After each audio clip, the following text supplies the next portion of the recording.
Hello, everyone, and welcome back to English Speakology 2.0. Today, we are going to talk about exercise and health in easy English, and we will help you speak about this topic with confidence. That's right, Alex. Exercise and health are very common topics in daily conversations, and people often talk about their routines, their goals, and how they feel physically and mentally. In this lesson, we will use simple vocabulary and clear sentences. We want you to feel comfortable when you talk about your body, your habits, and your healthy lifestyle. We will also practice natural conversations so you can understand how these expressions are used in real life. Let's begin with basic questions about exercise. Alex, do you exercise regularly? Yes, I do. I exercise 4 times a week because I want to stay strong and energetic. That's great. I usually exercise 3 times a week, and I try to keep a regular schedule. That is important because consistency helps you see results. If you exercise regularly, your body becomes stronger over time.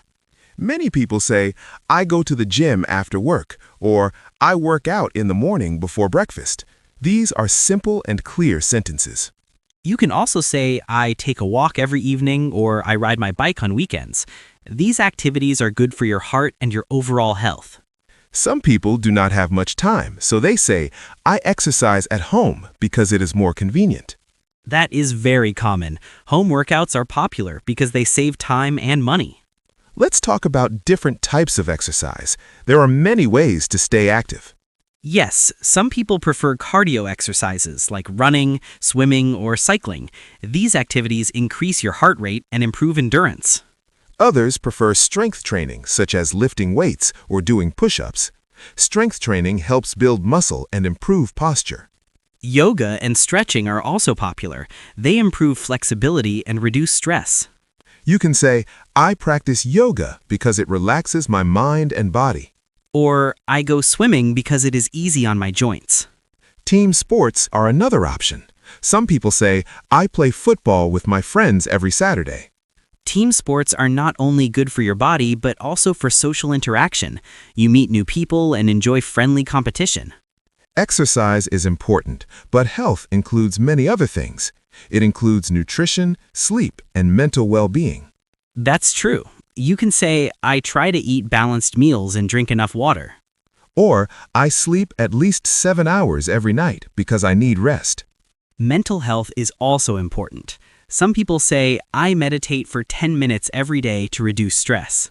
That shows that health is not only about muscles, it is also about feeling calm and positive.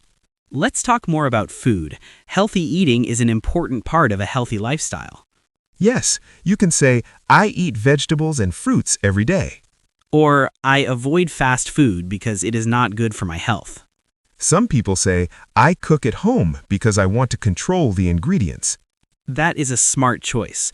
Cooking at home allows you to choose fresh and healthy food. You can also say, I try to reduce sugar and processed food in my diet. That sentence shows awareness and responsibility about health. Many people exercise because they have specific goals. For example, I want to lose weight, so I go to the gym regularly. Or, I want to gain muscle, so I follow a strength training program. Some people say, my goal is to run a marathon next year. That is an ambitious goal, and it requires dedication. Motivation is important because it helps you stay consistent. You can say, sometimes I feel tired, but I remind myself of my goals. Or, I feel motivated when I see improvement. How do you feel after a workout? I feel tired but satisfied. I also feel proud because I complete my routine. That's a good feeling. After exercise, I feel relaxed and less stressed. Some people say, I feel sore the next day, especially after a new workout. Muscle soreness is normal when you try new exercises. Let's have a longer conversation. Sure. Do you exercise every day? No, I don't exercise every day, but I stay active. I walk a lot and sometimes go to the gym. What kind of exercises do you like? I enjoy swimming because it works my whole body. That sounds great. How long do you swim? I usually swim for about 30 minutes. Do you follow a healthy diet as well? Yes, I try to eat balanced meals and avoid junk food.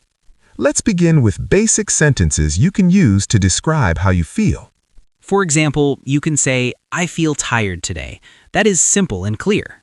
Or, I feel a little sick if you are not feeling well. If you have pain, you can say, I have a headache or I have a stomach ache.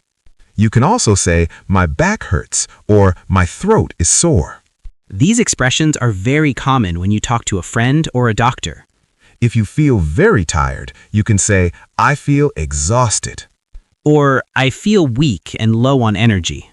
Now let's talk about some common health problems. A cold is very common. You can say, I have a cold. Or, I have a runny nose and a cough. If you have a fever, you can say, I have a high temperature. Some people say, I feel dizzy when they feel lightheaded.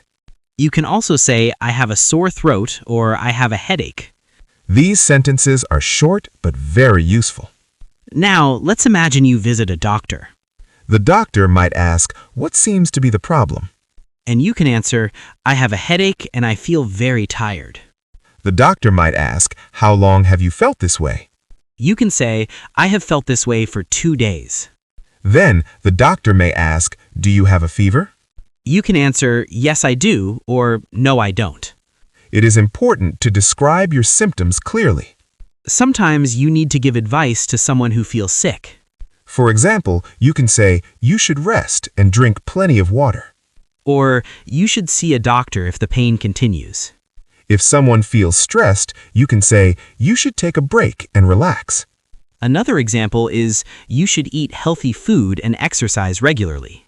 These sentences are helpful and supportive. Let's return to positive health habits. You can say, I try to stay active every day. Or, I stretch in the morning to keep my body flexible. Drinking water is very important. You can say, I drink at least 2 liters of water daily. Sleep is also important. I go to bed early because I need enough rest. These are simple ways to talk about maintaining good health. Mental health is just as important as physical health. You can say, I sometimes feel stressed because of work. Or, I practice meditation to calm my mind. If you feel overwhelmed, you can say, I need some time to relax. It is normal to talk about stress and emotions. Yes, and using simple language makes it easier to express yourself. When you exercise regularly, you may notice changes. You can say, I feel stronger than before. Or, I have more energy during the day. You can say, I sleep better at night because I exercise. Or, I feel more confident about my body. These positive changes motivate people to continue their healthy habits. Let's practice a longer conversation. Sure. You look very healthy. Do you exercise regularly? Yes, I exercise 3 times a week. I also eat balanced meals. That's great. Do you ever feel stressed? Yes, sometimes I feel stressed at work, but I try to manage it. What do you do to relax? I take a walk in the park or listen to music. That sounds like a healthy way to deal with stress. Sometimes people get injured while exercising. Yes, you can say, I hurt my ankle while running. Or, I pulled a muscle at the gym. In that case, you might say, I need to rest for a few days. It is important to listen to your body. You can say, I don't want to make the injury worse. After recovery, you can talk about improvement. For example, my ankle feels much better now. Or, I can run again without pain. These sentences show progress. Encouragement is important when talking about health. You can say, keep going, you are doing great. Or, don't give up. Small steps make a big difference. Positive words help people stay motivated. Let's begin by talking about long-term health goals. Many people do not exercise only for today. They exercise because they want to stay healthy in the future. Yes, you can say, I want to stay healthy as I get older. Or, my goal is to live a long and active life. Some people say, I want to improve my overall fitness. Others may say, I want to lower my stress levels and feel more balanced. These are long-term goals, and they show that health is a lifelong journey. Let's talk about making a fitness plan. A fitness plan helps you stay organized and focused. You can say, I follow a weekly workout schedule. Or, I plan my meals in advance to eat healthier. Some people say, I set small goals each month. That is a smart approach because small goals are easier to achieve. For example, this month, I want to exercise at least 3 times a week. Or, I want to reduce my sugar intake. Sometimes people decide to change their lifestyle completely. Yes, you can say, I decided to live a healthier life. Or, I stopped smoking because I care about my health. Another example is, I started cooking at home instead of eating out. Lifestyle changes take time and effort. You can say, at first it was difficult, but now it feels normal. Staying healthy is not always easy. That's true. You can say, sometimes I feel too busy to exercise. Or, I struggle to avoid unhealthy snacks. It is important to be honest about challenges. We talked about exercise routines, healthy eating, doctor visits, lifestyle changes, and long-term goals. We used simple and clear English so you can talk about health and exercise confidently. Remember that you do not need complicated words to have meaningful conversations about exercise and health. Simple sentences and honest expressions are enough. Thank you for learning with English Speakology 2.0. Stay healthy, stay active, and keep improving your English every day. We'll see you in the next lesson.